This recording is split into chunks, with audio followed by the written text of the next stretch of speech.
টানা 2 মাস গ্যাপের পর আমি আবারও আমার জিম এবং আমার নর্মাল যে খাবার দাবার বা লাইফস্টাইল সেটাতে ব্যাক করার চেষ্টা করছি।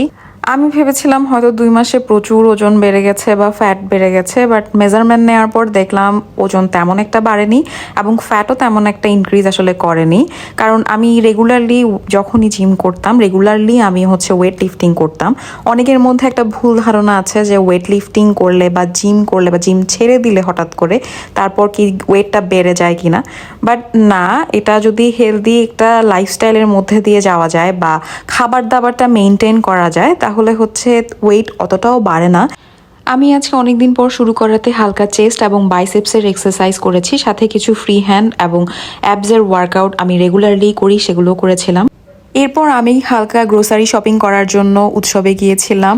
আমার চট্টগ্রামের মধ্যে সবচেয়ে বেশি পছন্দের জায়গা হচ্ছে উৎসব, এটা আমার পার্সোনাল প্রেফারেন্স। আমি সবগুলো সুপার শপে ঘুরে দেখেছি, কিন্তু আমার কেন যেন উৎসবের অ্যারেঞ্জমেন্ট, স্টাফদের বিহেভিয়ার এবং কালেকশন সবকিছুই আমার পার্সোনালি খুবই পছন্দ। আজকে এখানের কসমেটিক সেকশনের আপুটা আমাকে বলে তাদের নতুন লিপস্টিক কালেকশন এসেছে, আমি না নিলেও যাতে সোয়াচ করে দেখি। সো এটা একটা ট্র্যাপ ছিল ডেফিনেটলি।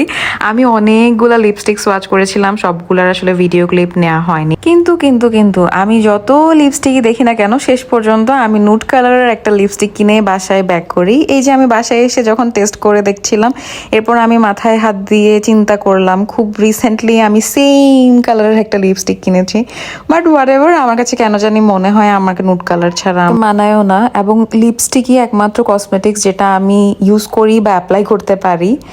তারপর সন্ধ্যায় আমি আসলে অনেকদিন পর আজকে কফি বানিয়েছিলাম গরুর দুধ দিয়ে কফি খেতে কেন জানি অনেক বেশি মজা লাগে।